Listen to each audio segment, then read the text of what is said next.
आज की कहानी इंतजार। आज फिर रात के 9:30 बज चुके थे, लेकिन बहू मेघा अभी तक घर नहीं आई थी। कोमल जी उसके इंतजार में कब से अंदर बाहर हो रही थी। बीच बीच में अपने 7 वर्षीय पोते मनु को भी देख कर आ रही थी, जो कि अपनी मम्मी को याद करते हुए सो चुका था। तभी बाहर एक कार आकर रुकी। उसमें से मेघा बाहर निकली। उसके घर की रिंग बजने से पहले ही कोमल जी ने जाकर दरवाज़ा खोल दिया। ये देखकर मेघा मुंह बिगाड़ते हुए अंदर आई। तब कोमल जी ने दरवाज़ा बंद किया और अंदर जाती हुई मेघा से सवाल किया, बहू आज फिर तुम लेट आई हो? कम से कम ख्याल तो रखो कि मनु तुम्हारा इंतजार करता होगा। वो छोटा बच्चा तो अपनी माँ को देखने को भी तरस गया है आजकल। अरे पिता नहीं है उसके, लेकिन कम से कम माँ होने के नाते तुम थोड़ा ध्यान तो रखा करो उसका। और कौन था जो जिसके साथ तुम आई हो? सुनकर मेघा का दिमाग खराब हो गया। आजकल वैसे भी वो कहाँ किसी के कहे में थी। उसने पलटकर कहा, मम्मी जी मैं कभी भी आऊं और किसी के भी साथ आऊं, आप होती कौन हो मुझसे ये सवाल करने वाली? बहू कैसी बातें कर रही हो तुम? मैं तुम्हारी सास हूँ, इस घर की एक सदस्य हूँ। क्या मुझे कुछ बोलने का हक नहीं है? कोमल जी ने कहा। सुनकर मेघा पलटते हुए बोली, नहीं है, बिल्कुल नहीं है मम्मी जी। ये घर मेरे पति ने खरीदा था, इस घर पर मेरा हक है, आपका कोई काम नहीं है। निकलिए आप यहाँ से, अब मैं आपकी जिम्मेदारी नहीं उठा सकती। अचानक अपनी बहू मेघा के मुंह से यह बातें सुनकर कोमल जी के पैर वहीं के वहीं थम गए। बहू ये तू क्या कह रही है? अगर तू मुझे घर से निकाल देगी तो मैं कहाँ जाऊंगी? मेरा तो इस दुनिया में अब कोई नहीं है। कोमल जी बहू मेघा के सामने आंखों में आंसू लाकर बोली, तो मैं क्या करूं? बहुत सारे वृद्ध आश्रम हैं शहर में, वहां जाकर रह लीजिए। आपकी पूरी जिंदगी भर का ठेका मैंने नहीं ले रखा है। मेघा कठोर बनते हुए बोली, बहू ऐसा मत बोल। इस दुनिया में तुम्हारे और मनु के अलावा और कौन है? मेरा बेटा भी इस दुनिया में नहीं रहा है। तुम लोगों के भरोसे मैं अपनी बची खुची जिंदगी भी जी लूंगी, पर मुझे घर से मत निकाल। मैं कहाँ जाऊंगी? कोमल जी हाथ जोड़ते हुए बोली, बस बहुत हो गया। मैंने आपके बेटे से शादी की थी, आपका जिंदगी भर का ठेका मेरे सर नहीं लिया था। आपका बेटा अब इस दुनिया से जा चुका है, तो आप मुझसे क्या उम्मीद करती हो? पर बहू ये घर तो मेरे बेटे ने अपनी कमाई से खरीदा था, तो मुझे इसमें से कैसे निकाल सकती है? बिल्कुल निकाल सकती हूँ। आपके बेटे ने ये घर अपनी कमाई से खरीदा था और ये घर उसके नाम पर ही था। अब उसकी विधवा होने के नाते ये घर मेरा, इसलिए चुपचाप निकल जाइए यहाँ से। मुझे आपकी शक्ल भी नहीं देखनी है। कहते हुए मेघा ने कोमल जी की बाह पकड़ी और जबरदस्ती खींचते हुए उन्हें घर के दरवाजे पर ले आई और जबरदस्ती बाहर धकेलते हुए घर का दरवाजा अंदर से बंद कर लिया। कोमल जी काफी देर तक वहां दरवाजा खटखटाते हुए मेघा से दरवाजा खोलने की विनती करती रहीं, लेकिन मेघा ने दरवाजा नहीं खोला। हाँ, आस पड़ोस की भीड़ जरूर इकट्ठा हो गई। तकरीबन 1.5-2 घंटे तक कोमल जी ने घर के दरवाजे के बाहर बैठी रहीं, पर मेघा तो इतनी संग दिल हो चुकी थी कि उसने दरवाजा ही नहीं खोला। अब रात के 12 बज चुके थे।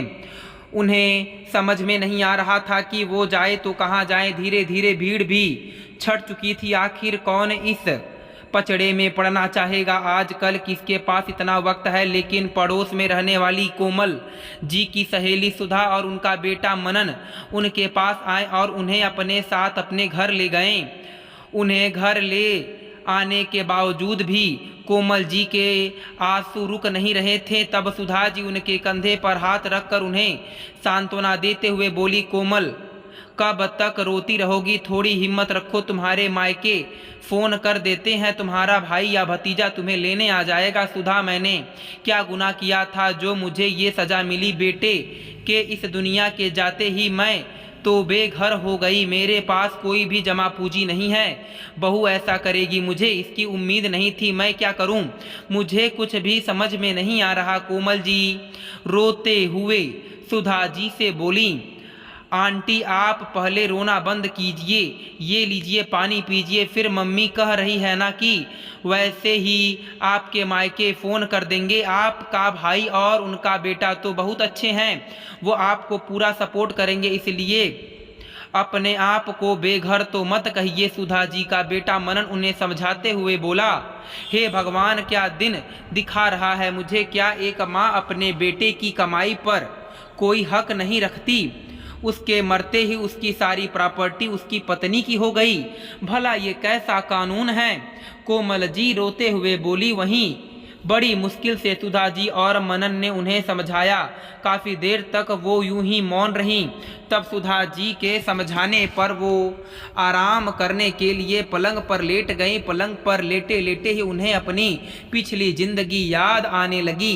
कितनी खुशहाल जिंदगी थी उनकी। उनका विवाह संयुक्त परिवार में हुआ था। घर में सास ससुर, 2 जेठ जेठानी, उनके बच्चे, पति और वो उनका छोटा सा बेटा पवन। पति पारिवारिक व्यवहार में ही अपने भाइयों के साथ मिलकर काम करते थे। सब कुछ सही चल रहा था कि एक दिन घर आते समय उनके पति का एक्सीडेंट हो गया और वो दुनिया से चूर हो गए। वो दुनिया से क्या गए, ससुराल वालों ने भी मुंह फेर लिया और 15 दिन होते ही उन्हें उनके भाई के घर भेज दिया और उन्हें कोई हिस्सा भी नहीं दिया गया। उस समय उन्होंने अपने हिस्से के लिए लड़ा भी नहीं। तब कोमल जी को उनके बड़े भाई ने ही संभाला था। उनका भाग्य अच्छा था कि उनकी भाभी ने भी उनका पूरा सपोर्ट किया था। अपनी शादी के पहले उन्होंने सिर्फ ग्रेजुएशन किया था। यहाँ आने के बाद उनके भैया ने उन्हें पोस्ट ग्रेजुएट करवाया और एक स्कूल में उनकी नौकरी लगवा दी। नौकरी लगने के बाद भैया भाभी के मना करने के बावजूद भी वो घर के पास ही किराए के कमरे में शिफ्ट हो गईं और अपना और अपने बेटे का खर्चा खुद उठाने लगी। पवन भी पढ़ने में अच्छा था। जब वो बड़ा हुआ तो पढ़ लिख कर उसने एक MNN की कंपनी में नौकरी ज्वाइन कर ली।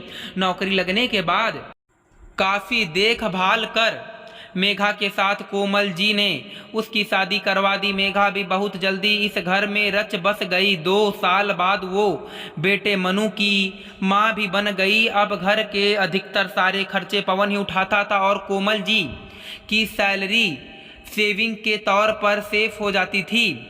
पर एक कमी हमेशा होती थी कि उनका अपना खुद का कोई घर नहीं था। वो लोग किराए के घर में ही रहते थे।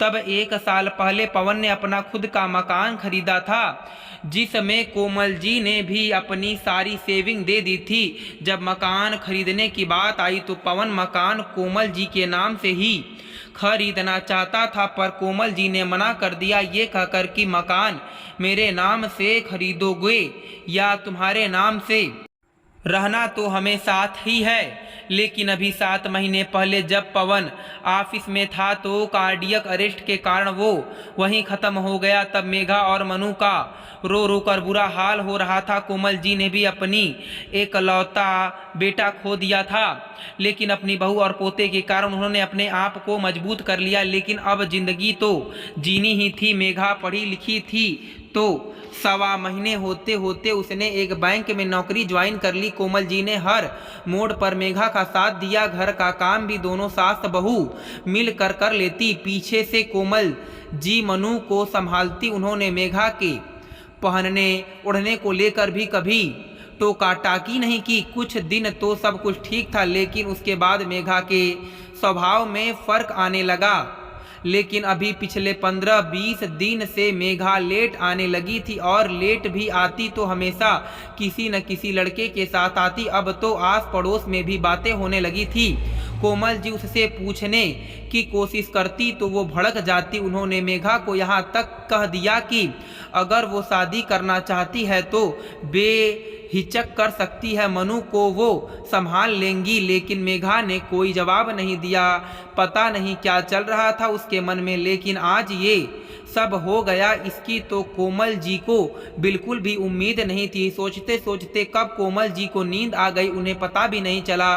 सुबह जब उनकी नींद खुली तो बाहर उनके भैया की आवाज आ रही थी।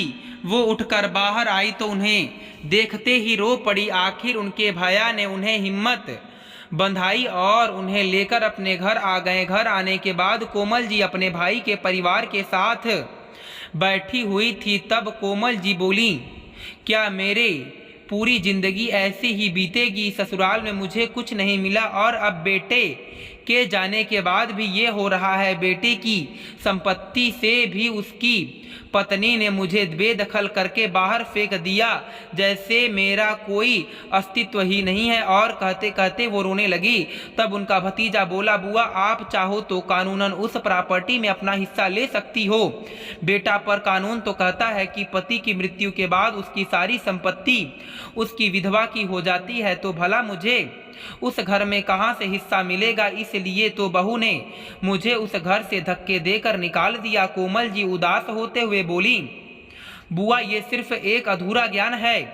कई लोगों को तो ये पता ही नहीं है कि यदि शादीशुदा बेटे की मृत्यु के बाद संपत्ति उसकी विधवा पत्नी को मिलती है तो वो माता पिता को घर से बेदखल नहीं कर सकती, क्योंकि हिंदू उत्तराधिकार अधिनियम के अनुसार माता पिता को भी संपत्ति में अधिकार प्राप्त होते हैं। उनके भतीजे ने उन्हें समझाया, क्या सचमुच ऐसा हो सकता है? कोमल जी हैरानी से बोली, क्यों नहीं हो सकता बुआ, हिम्मत करोगी तो बिल्कुल होगा। अपने पति के संपत्ति में आपने हिस्सा छोड़ दिया, लड़े तक नहीं, लेकिन क्या बेटे की संपत्ति भी यूं ही हाथ से जाने दोगे?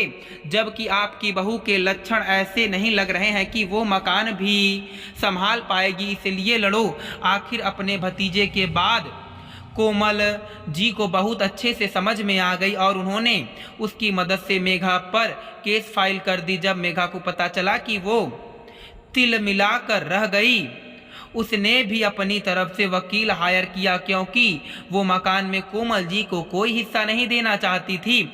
आखिर 1 साल की कड़ी मशक्कत के बाद फैसला कोमल जी के हक में आया और मेघा को पवन के प्रॉपर्टी में से कोमल जी को भी हिस्सा देना पड़ा। अब कोमल जी उसी मकान में रहती थी और उन्होंने वहीं आस पड़ोस के बच्चे को ट्यूशन पढ़ाना भी शुरू कर दिया था, जिससे वो अपना खर्चा भी आराम से उठा सकती थी। मेघा अभी भी चिड़चिड़ाती थी, लेकिन कोमल जी उसकी तरफ ज़्यादा ध्यान नहीं देती थी। मेघा ज़्यादा कुछ बोल नहीं पाती थी, क्योंकि जानती थी कि जो माँ अपने बेटे की प्रॉपर्टी के लिए कोर्ट तक पहुँच सकती हैं, वो उसके खिलाफ बोलने की हिम्मत भी रखती हैं। दोस्तों, मैं उम्मीद करता हूँ कि आपको यह कथा पसंद आई होगी। फिर मिलेंगे आपसे अगली कथा में। आप सभी का धन्यवाद।